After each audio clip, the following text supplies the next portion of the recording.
Welcome back to the Pro Ticker Podcast, your Monday morning edition covering major financial magazine headlines, everyone. You've given us a ton of material to dig into today, Yeah, a lot to unpack. primarily from Bloomberg, the Wall Street Journal, and MarketWatch. It seems like January 27, 2025 was a busy day in the markets. It certainly was. There are a few big themes emerging from the news today. Like what? We have a Chinese AI company making shockwaves, oil markets are reacting to ongoing geopolitical tensions, and the global economic outlook seems to be sending mixed signals. Okay, let's break that down. Let's dive right into that AI story.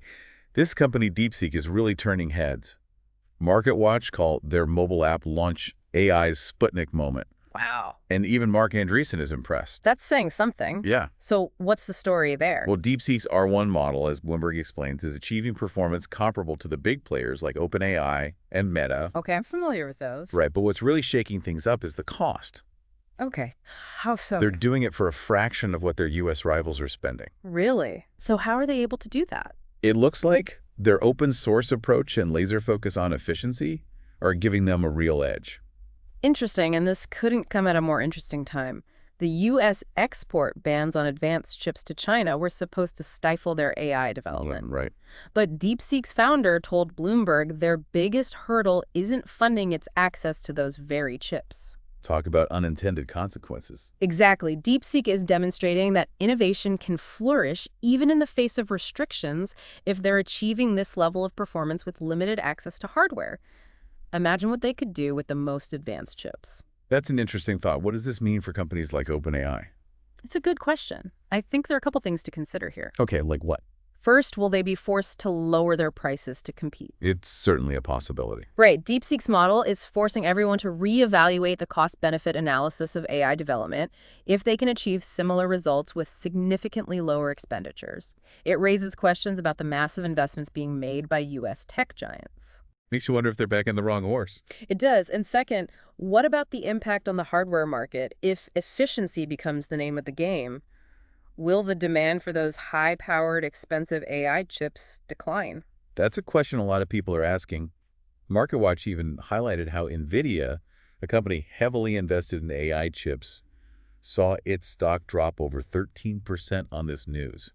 Wow. Yeah, this situation could lead to a major shift in the semiconductor industry. It feels like we're just scratching the surface here. Right. DeepSeek's emergence has so many potential ramifications. Absolutely. There's the potential disruption to the AI industry, the challenge to U.S. dominance in this space, and the broader questions it raises about the future of innovation and competition. And, of course, the ethical implications of AI are always a concern. Yeah. A lot to consider. Well, let's move on to a sector that's always a hot topic.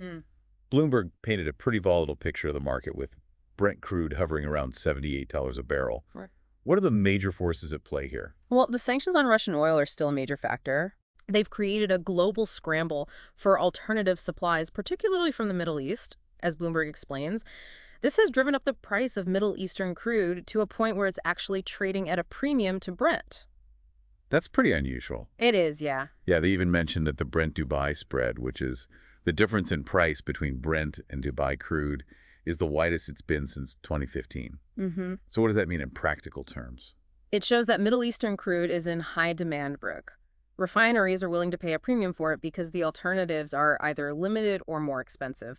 This is putting upward pressure on oil prices globally and could have a knock-on effect on everything from gas prices to inflation. Wow, okay, but Bloomberg also mentioned that President Trump is putting pressure on OPEC to lower prices in an attempt to squeeze Russia. It's like a global game of chess. Yeah, you could say that it's a delicate balancing act. Ha- Well, on one hand, lower prices would benefit consumers and potentially ease inflationary pressures. On the other hand, it could also create tensions within OPEC, as some members might be hesitant to give up their current market share and profits. Interesting. And what about the impact on other markets? We talked about Abu Dhabi's Eagle Hills investing $6 billion in Georgia, according to Bloomberg.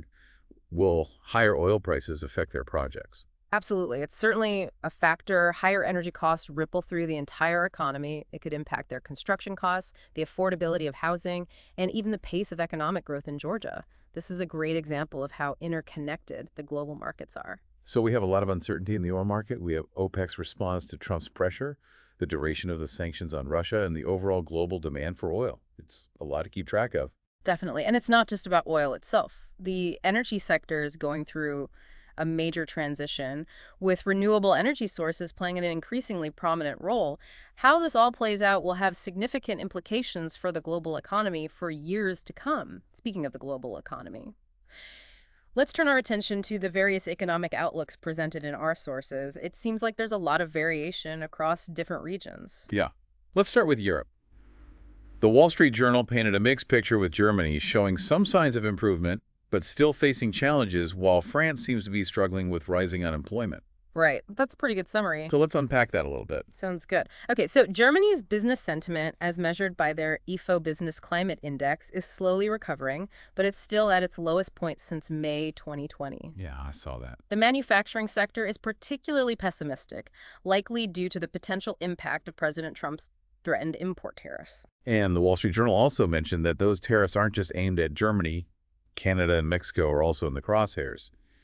It feels like those tariffs are a dark cloud hanging over the global economy right now. They are a major source of uncertainty. They have the potential to disrupt global trade flows and exacerbate existing economic tensions. It's a situation that warrants close attention. Definitely. And then we have France, where, according to the Wall Street Journal, joblessness jumped at the end of 2024, particularly among young people. It sounds like a combination of economic uncertainty and political gridlock is feeding this trend. Unfortunately, that's the case. Several large French companies have also announced job cuts recently, which is further fueling anxieties about the job market. Seems like France is facing some serious headwinds. There's a pretty stark contrast to what Bloomberg reported about the U.S. They said U.S. markets are bracing for potential losses, but haven assets are gaining, indicating a flight to safety. Yeah, that's right. Investors are clearly nervous about the global economic outlook, but they still seem to have some faith in the U.S. economy's ability to weather the storm. U.S. treasuries are attracting investment, and the yen and Swiss franc are gaining as well, which are all classic safe haven moves. It seems like the U.S. market is a bit of an enigma right now. On the one hand, you have these potential losses looming. On the other hand, you have investors seeking refuge in U.S. assets. It's a bit of a mixed bag. It is, and a lot of it hinges on President Trump's next move. His economic policies are a major wild card in the global economy right now. Investors are watching closely to see what he does next. So it's a complex picture, but one thing is clear. DeepSeek's entry into the AI arena has added another layer of complexity to an already uncertain global landscape. Absolutely. DeepSeek has exposed some of the underlying vulnerabilities and anxieties that are shaping the world today, from the U.S.-China rivalry to the concerns about the sustainability of current economic models. It's a lot to digest, and I'm sure our listeners are eager to hear more about the specifics of these situations. So let's unpack them further. Let's start with DeepSeek. What are the key takeaways from its rise, and what potential implications should our listener be considering? Okay, well, DeepSeek's success challenges some fundamental assumptions about AI development for a long time. The prevailing wisdom was that bigger was better. More data, more computing power, more investment would lead to better results. DeepSeek is proving that's not necessarily the case. It's a real paradigm shift, and their focus on efficiency is really turning heads. MarketWatch even made a comparison to the early days of personal computing, Oh, interesting. when companies like Apple focused on creating user-friendly and affordable machines, while giants like IBM were still focused on mainframes. Could we see a similar shift in the AI world? It's certainly possible DeepSeek's model is more accessible, not just in terms of cost, but also in terms of its open source nature. This could lead to a democratization of AI, with more people and organizations being able to develop and utilize these technologies. That's exciting, but it also raises some concerns. Bloomberg's article touched on DeepSeek's self-censorship on certain sensitive topics. If their model becomes the industry standard, could that lead to a chilling effect on free speech and open inquiry in the AI space? It's a valid concern. The ethical implications of AI are complex and constantly evolving as these technologies become more powerful and pervasive. We need to ensure that they are used responsibly and ethically. DeepSeek's approach is a reminder that innovation and responsibility need to go hand in hand. It's a lot to consider, and it feels like we're only at the beginning of this story. But let's shift gears for a moment and dive deeper into the oil market dynamics. We talked about the Brent-Dubai spread reaching record levels. What does this mean for global trade flows and for consumers like our listener? Well, the wider spread means Middle Eastern oil is becoming more expensive relative to other benchmarks. This could shift trade flows as refiners look for cheaper alternatives. The U.S., for example, could see increased demand for its oil, as Bloomberg pointed out. But won't that lead to higher prices at the pump for Americans? And what about the impact on other energy-dependent industries? It's a complex equation. Increased demand for U.S. oil could push up domestic prices, but it also benefits U.S. producers. The overall impact on consumers will depend on a multitude of factors, including global supply and demand refining capacity and government policies. And let's not forget President Trump's pressure on OPEC to lower prices. Bloomberg highlighted his argument that lower prices would squeeze Russia's revenue and weaken their position in the Ukraine conflict. It seems like he's playing a high-stakes game of geopolitical chess. It's a risky strategy. While lower oil prices would provide relief for consumers and businesses, they could also destabilize the market and create tensions within OPEC. It's unclear how OPEC will respond to this pressure, and their decision will have significant consequences for the global economy. It seems like the oil market is a microcosm of the larger global uncertainties we're facing: political maneuvering, economic volatility, and the constant potential for disruption. Speaking of disruption, let's turn our attention to the economic outlooks for Germany and France, which seem to be navigating choppy waters. Right. The Wall Street Journal's report on Germany highlighted the ongoing pessimism in their manufacturing sector, with their IFO Business Climate Index still at its lowest point since May 2020. This is likely due to a combination of factors, including the lingering effects of the pandemic, the energy crisis in Europe, and the potential for U.S. import tariffs. Yeah, the Wall Street Journal even mentioned that Germany's new government, which took office after the February elections, is facing criticism for its handling of the economic situation. It seems like they have their work cut out for them. They certainly do. Germany is a major economic engine for Europe, and their struggles have ripple effects across the entire continent. The situation is further complicated by the ongoing uncertainty surrounding the war in Ukraine and the potential for further sanctions on Russia. These factors are all weighing on business confidence and investment. And then we have France, where the situation seems even more precarious. The Wall Street Journal reported that French joblessness rose sharply at the end of 2024, particularly among young workers. This is a troubling sign, and it seems to be linked to both economic and political factors. Exactly. The Wall Street Journal attributed this rise in unemployment to a combination of factors, including political gridlock, which has hampered efforts to address economic challenges, and job cuts announced by major companies like Michelin and Auchan. It seems like France is facing a perfect storm of negative economic headwinds. It is a pretty stark contrast with the U.S. market as depicted by Bloomberg. While U.S. markets are also bracing for potential losses, there seems to be a sense that the U.S. economy is more resilient and might be able to weather the storm better than others. You're right that perception is reflected in the flight to safety we're seeing in the markets, with investors pouring money into U.S. Treasuries and other haven assets. The U.S. dollar is also trading mixed against other major currencies, suggesting that investors are hedging their bets. Exactly. And Bloomberg even mentioned that some market analysts believe that the U.S. might benefit from the economic turmoil in Europe as companies and investors seek stability and opportunity in the American market. But of course, there are no guarantees. Right, the global economy is interconnected, and events in one region inevitably affect others.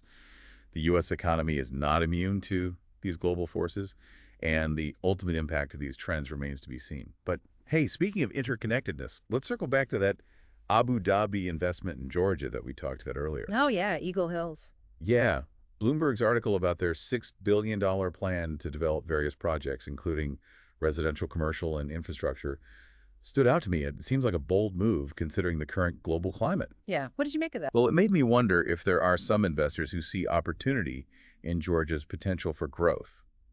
I mean, Bloomberg noted that Georgia has been actively courting foreign investment and implementing reforms to attract businesses and capital. It's true. Georgia's location at the crossroads of Europe and Asia makes it a strategically important country, and its efforts to modernize its economy could make it an attractive destination for foreign investment. Of course, there are also risks involved, including geopolitical uncertainties and the potential for economic volatility. Right. It's a gamble for sure. But it's a reminder that while we often focus on the major players in the global economy like the US, China, and Europe, there are many other countries and regions that are quietly undergoing transformations and playing an increasingly important role in the global marketplace. Absolutely. And this diversification of economic activity and investment could be a positive development in the long run. A more diversified and interconnected global economy could lead to greater resilience and stability, as well as new opportunities for growth and innovation. Yeah, I like that idea. Greater resilience and stability. Those are things we could all use a bit more of these days. But speaking of things we could all use a bit more of, let's not forget about coffee. Oh, right. The Wall Street Journal article about coffee prices. Exactly. Apparently, they hit a record high recently, and it's all because of President Trump. Really? How so? Well, the Wall Street Journal explained that Trump threatened to impose tariffs on Colombian coffee because they refused to allow 2 planes carrying migrants to land. This caused a spike in coffee prices because, as you know, the U.S. imports a significant amount of coffee from Colombia. Wow, so it was like a political coffee crisis? Pretty much. But then the White House announced that Colombia had agreed to Trump's terms and that tariffs were put on hold. It was a wild ride for coffee lovers. Sounds like it. And this situation really underscores the fragility of global trade in the current political climate. I mean, JP Morgan analysts even commented, as noted in the article, that these actions provide important context for commodities markets, as there are looming threats of tariffs on Canada, Mexico, and China as well. So basically, no commodity is safe. It seems that way. It's a stark reminder that the decisions made by political leaders have far-reaching consequences, often impacting everyday goods and services that we take for granted. Couldn't have said it better myself. So as we wrap up this deep dive into the turbulent waters of global markets, what are the key takeaways for our listener? What should they be thinking about as they navigate this complex landscape? Well, I think the overarching theme is that we're in a period of heightened uncertainty and volatility. The old rules of the game no longer apply, and the global landscape is being reshaped by technological disruption, geopolitical tensions, and shifting economic power dynamics. It's like the ground is shifting beneath our feet. Exactly. And in times like these, it's more important than ever to stay informed, be adaptable, and diversify your portfolio of skills investments and even your sources of information. That's great advice. Be curious, be flexible, and be open to new possibilities. Precisely. And don't be afraid to challenge your assumptions. The world is changing faster than ever before, and what worked yesterday may not work tomorrow. This DeepSeek situation is a prime example of how quickly the landscape can shift. Who would have thought that a startup from China could disrupt the global AI market in such a profound way? It's a reminder that innovation can come from anywhere, and we need to be constantly learning and adapting to stay ahead of the curve. It's also a call to action for all of us to be more responsible stewards of these powerful technologies and to ensure that they are used for the benefit of humanity. Well said. I think that's a perfect note to end on. Thank you for joining us on this deep dive into the global markets. We'll see you all tomorrow morning with new headlines from major financial magazines. Until then, stay curious and stay informed.